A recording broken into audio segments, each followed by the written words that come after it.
তারিখ দেন। তোমরা কিন্তু কোনো শব্দ করবে না, কারণ তোমাদের কিন্তু সেফ সবকিছু তোমাদের মধ্যে। আচ্ছা, ওনার গাড়ি আছে না, ওনার গাড়িতে পৌঁছে দেওয়ার দায়িত্ব তোমাদের, কোনো সমস্যা নেই।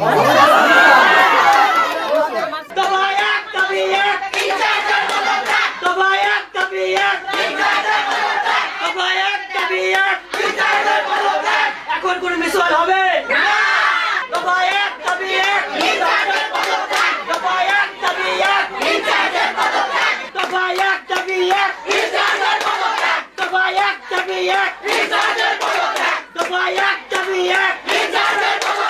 আমার ঊর্ধ্বতন কর্তৃপক্ষ আছে, যিনি আমার কন্ট্রোলিং অফিসার, যিনি আমার এই চাকরিটা দিয়েছে। আমি সেই স্যারের সাথে কথা বলতে চাই যে আমাদের আসলে কি করা উচিত।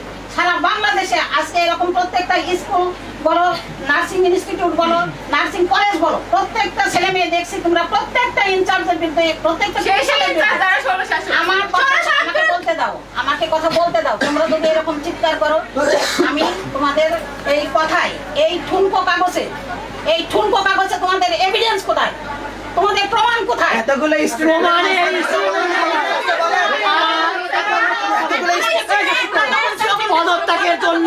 পদত্যাগের জন্য কোনো অথরিটির কাছে অনুমতি নিতে হয় না। তোমরা একটা জিনিস আমার কাছে দিয়েছো, লিখিত কিছু দিয়েছো আমার কাছে, আমাকে সেটা একটু ভাবতে দিতে হবে না? আমাকে একটু ভাবতে দাও, করতে দাও। আমার তো প্রয়োজন ছিল অন্যায়গুলো করার সময়, অন্যায়গুলো প্রশ্রয় দেওয়ার সময় প্রয়োজন, এখন কেন ভাবার সময় আসছে? প্রথম কথা হচ্ছে স্যার, আমাদের ওই যে স্টাইপেন্ড কাটা, ওরা 10 দিন 15 দিন আমাদের কারিকুলামে লেখা আছে 28 দিন বছরে 28 দিন কথা বলবো স্যার। আমরা যদি ক্লাস অফ করি, আমাদের ফরমেটিভ অ্যাসেসমেন্ট আছে, সেখান থেকে আমাদের মার্ক করবে কিংবা আমাদের শাস্তির ব্যবস্থা হবে। কিন্তু বিএনএমসি ডিজিএনএম থেকে যেখানে আমাদের মূল জায়গা, সেখান থেকে কোনো এখতিয়ার নেই কোনো প্রতিষ্ঠানের একটা টাকা একটা পয়সা কাটার। তাহলে উনি এতদিন থেকে, যদি স্যার আপনাকে খাতাটা নিয়ে এসে দেখি স্যার, দেখবেন প্রত্যেকটা স্টুডেন্টের স্টাইপেন্ড থেকে 55 টাকা 110 টাকা নাই স্যার। এই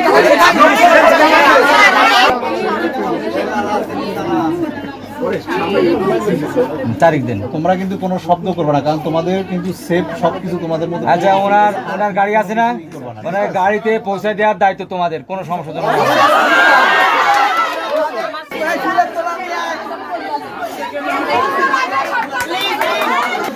ভাই আমরা তো ভিতরে নিয়ে যেতে দিব, আপনারা ওইটা ফুটেজ তুলে